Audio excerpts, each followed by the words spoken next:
Hey, junkies. Hope all's well. Mandulin's here.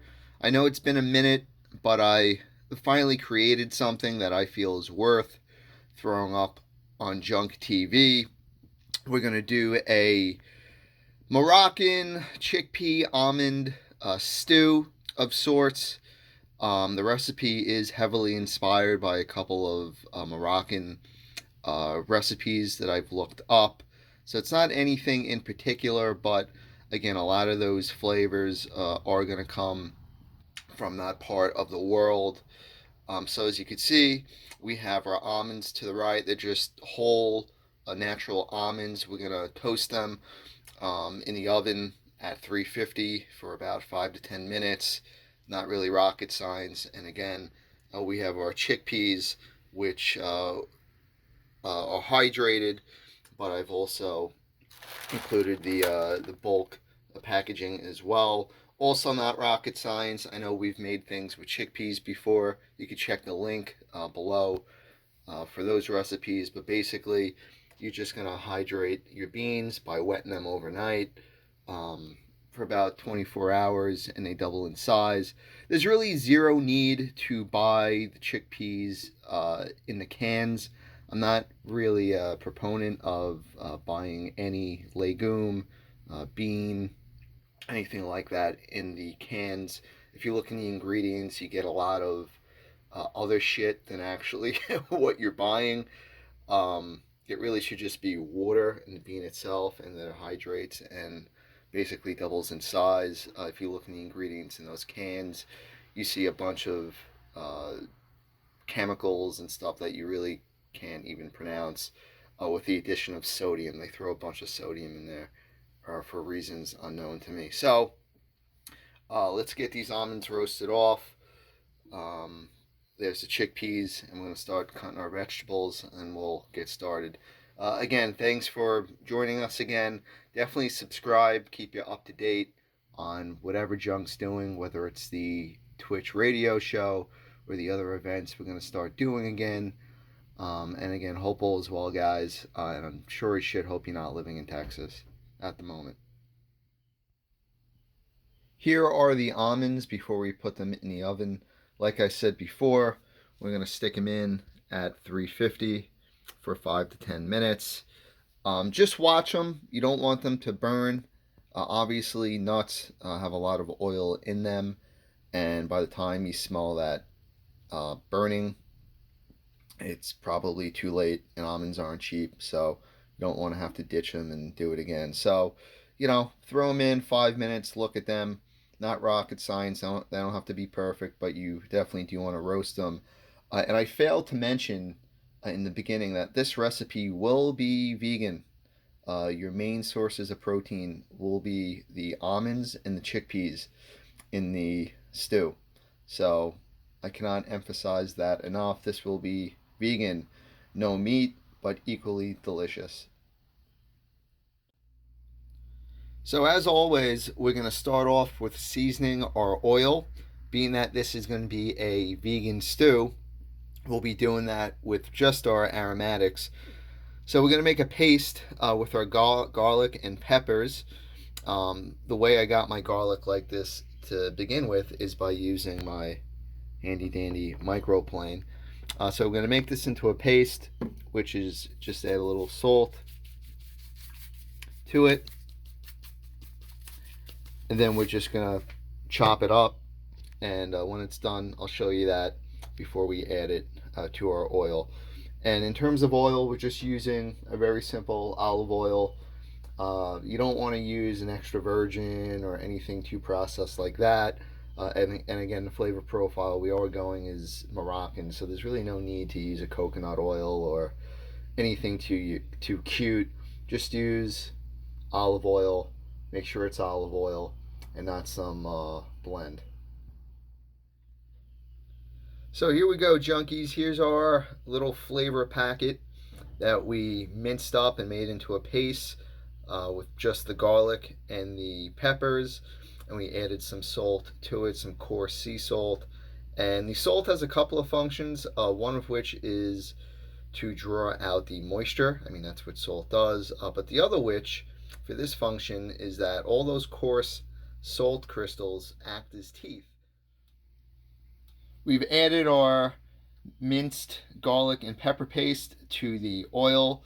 Again, we have it on low here. We're not trying to cook that. We're just trying to infuse all that flavor throughout the oil. So we're going to keep it on low. And in the meantime, we're going to cut up the rest of our vegetables. Same vegetables we typically use in all of the recipes. Again, go to the page to see those recipes. You're going to have onions, peppers, carrots, celery. I like to use two types of squash, a winter squash, such as a butternut squash or an acorn squash, and also a summer squash, which is along the lines of your zucchini or a yellow squash. So we're going to chop that up, not rocket science, and we're ready to add it to the rest of this. I'll show you what that looks like. And then after that, we're going to add our toasted almonds and chickpeas. Make sure that cooks together and melds, and then we'll add our water. All right, junkies, we got all our ingredients ready to go. You see our olive oil getting full of flavor with that garlic and pepper paste we made. All of our vegetables are cut up, and again, in the description below, I'll put exactly the vegetables I used. But again, I really want to emphasize that all these recipes, for the Dystopian Dining series, are meant to be an economical, flavorful way of feeding yourself. So I don't want anyone to ever get caught up on the ingredients. I know it drives some of you guys absolutely wild that I don't put the specific recipe in the description like other videos or tutorials. But, the tutorial I'm really trying to get across here is you have nothing to lose. It's really difficult to mess this stuff up. We're not baking. Baking, you need to, adhere to the quantities and the times and stuff like that. I mean, baking is basically chemistry, so you can't really mess around with that. But at the end of the day, when it comes to cooking, you really can't mess up. So that's what I try to get across here. So again, the roasted almonds here, our chickpeas, and our flavored oil. We're going to throw all these vegetables in there. You could already see the carrots, the celery, the peppers, the onions. We got some sweet potatoes. We got some tomatoes, cabbage. We always try to use as much cabbage as possible. Not only is it super flavorful and nutritious, but also adds body to the stew. So let's get these vegetables sweating off so they release all their water, reduce down, and I'll show you what that looks like when we throw them in. We've added our vegetables to the pot and we're going to cook them down. I've added my Sicilian seasoning, of which is proprietary to Junk. As I've gone into detail in other videos, it's basically salt, pepper, Italian seasoning, and a lot of different types of paprika, smoked paprika, other types of smoked spices, cumin, a little bit of curry seasoning. So again, it's supposed to really be along the lines of the Mediterranean type of flavors with a hint of Northern Africa. So we're going to cook these vegetables down, and I really want to emphasize this part, exactly what we're doing here, because I know, a lot of people get impatient and will add their water or their other ingredients until the vegetables cook down. So by cooking down, we are basically doing exactly as that sounds. We're breaking down the vegetables. So they're going to get soft. They're going to release a lot of the water that they have. Again, vegetables are mostly water. So before you add your liquid, and again, this is regardless of any stew or soup or whatever, before you add your liquid water back into the equation, you want to make sure there's as much water removed from the vegetables, which again is going to break them down. It's going to further build the flavor profile. They're also going to bring out a lot of the sugars that they have in them. So you want to do that. You want to make sure the vegetables are cooked down. In terms of volume, I'll show you what it looks like, but they'll probably reduce by at least 50%. So it'll look like, there's half the amount of vegetables that you originally started with. And then you want to add your liquid, because at the end of the day, you want to cook these vegetables. You want them to develop those sugars. You want them to break down. And what you don't want to do is that you don't want to boil them. So prematurely adding your liquid, your water, whatever the recipe calls for, coconut milk if you're making a curry, if you do it too soon, you're going to be boiling your vegetables instead of cooking them. And it's not going to taste very good, and it's also going to be way too watery because there's an excess of water in the pot. So please bear that in mind.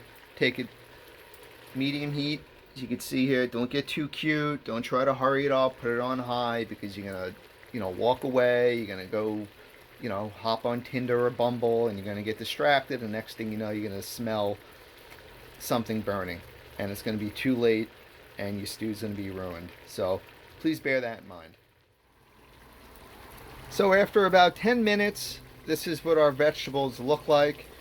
You may be having difficulty seeing them. That's because of all the water and moisture being cooked off of them.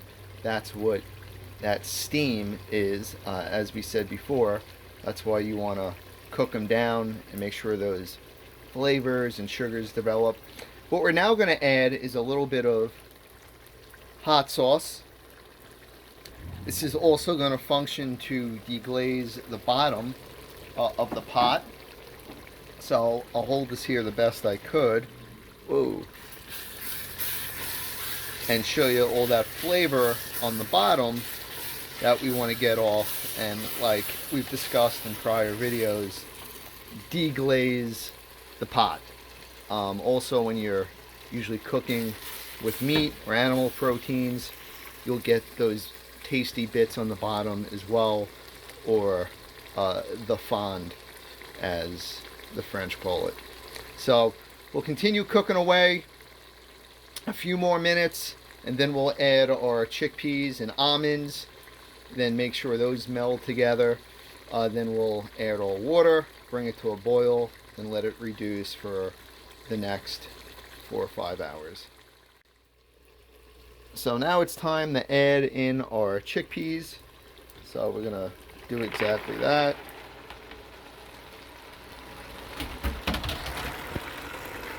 Stir them. Make sure they're incorporated. Really reach deep into the pot, grabbing everything on the bottom. No flavors left behind. So we're gonna let this get all happy together for a couple of minutes, and then we'll add the roasted almonds to the party. We've incorporated our chickpeas, and now it's time to add our almonds. I'll show you what that looks like after we do it. I'm gonna need 2 hands, so I don't want to drop anything, and we always want to stay safe in the kitchen, so hang tight. So this is what our base looks like. Everything has been added: the almonds, the chickpeas, all those vegetables, that aromatic paste we made to flavor and season our oil to begin with. We've reduced the heat a little bit. We don't want anything to burn, but we do want this party to continue popping off and getting happy before we add our water. Again, to emphasize, this is vegan. However, you could probably very easily add perhaps lamb to this. That would go really well, or chicken. That would go really well. Again, these stews are utilitarian. Not only are they economical and of course a flavorful way of feeding yourself during these dystopian times, but they could also function as a gravy. Last time I made this, I did get a bunch of lamb chops, and I served the lamb over this stew. I'll include a picture of that. So at the end of the day, the point is to, again, have something that's flavorful, inexpensive, and something that could stretch you across the week. So let this continue to cook a little more, and then we'll add our water, crank up the heat, bring to a boil, then reduce it down, throw a cover on it, and let that chill out and simmer for about 4 to 5 hours.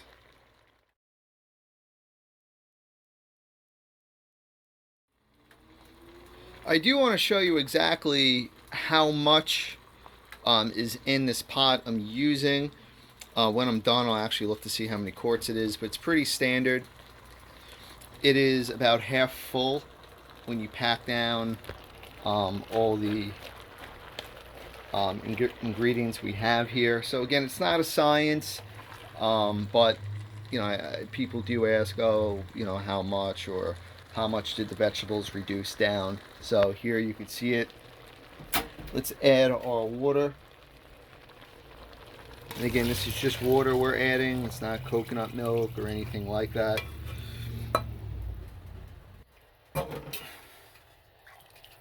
Probably going to add a little more water so we could bring it up to here.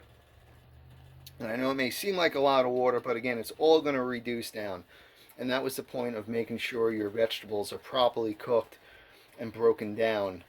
So a lot of that water has been removed already. So again, you're not boiling your vegetables, they've already been cooked. So let's add some more water, bring to a boil, then let it simmer. So I'll show you when this comes to a boil. We'll throw the cover on it for now so it comes to a boil quicker.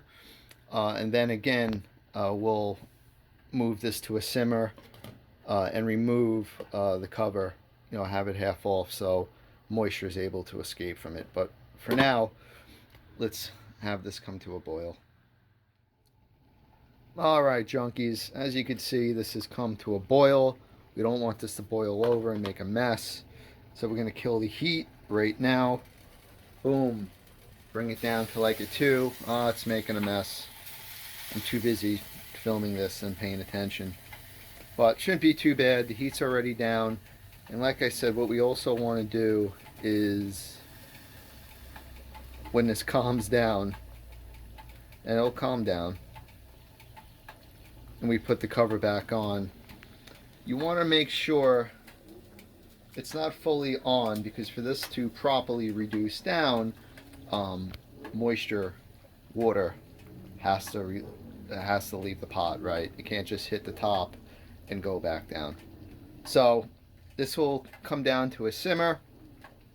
We'll leave it like this, and it'll do its thing for the next few hours. We have cut up some cilantro, so we don't want to scorch it. So in about an hour and a half, 2 hours, we'll add the cilantro to our almond chickpea stew. And yeah, that'll just infuse that much more flavor into it. So hang tight. We're almost there, junkies. It's been a few hours. We're going to take the lid off. And again, you see it wasn't completely on. It was ajar. I guess you could say that the lid is ajar, but slightly opened so moisture could escape. It's reduced down big time. We're now going to add our cilantro. We're going to stir this in. Really go deep. Get all those bits of flavor from the bottom. Just to show you how much it has reduced, we'll give it the ladle spoon test.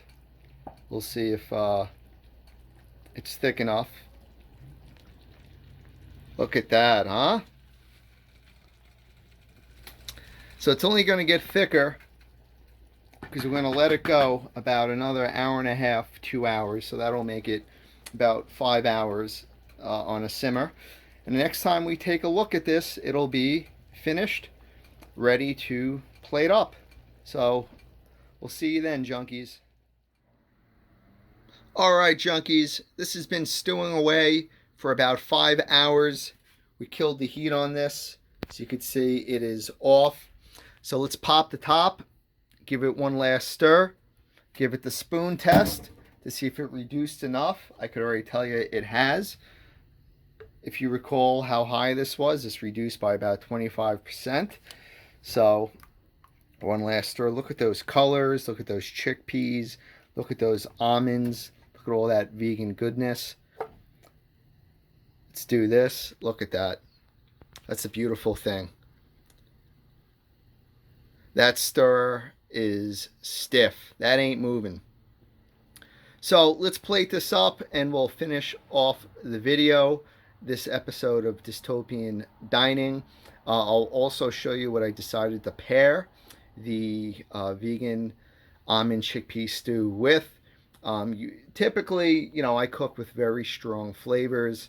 So any type of ale, IPA, double IPA is really going to suffice best, just due to the flavor profiles I use.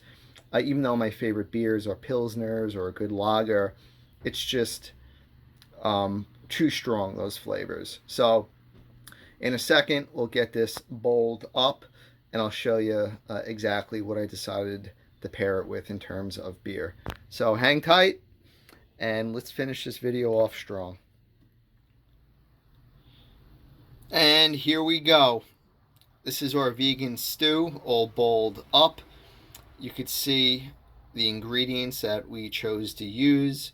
All that lovely non-animal protein, those roasted almonds, the chickpeas, all those vegetables, the onions, the peppers, the cabbage, sweet potatoes, carrots, onions, the different types of squash we decided to use. So we're going to pair this with Descent Brewery. Love those guys over there. Shout out to Ryan. So not only do they make some of the very best product in the St. Pete, Tampa area, I would certainly go as far as saying Florida. I'm there all the time. I love everything they make. They also make a myriad of different Berliners, sours, Weisses, but perhaps their double IPA is their one of their highest rated beers. It pairs well with our vegan almond chickpea stew, mostly because the flavors don't, they don't clash, but again, like I said previously, we use a lot of strong flavors here at Junk, very robust. So you want to make sure you're going to pair a beer that is going to coincide with that, and not necessarily be overpowered by the flavors in the food. So as always, guys, thanks for joining in. Definitely subscribe.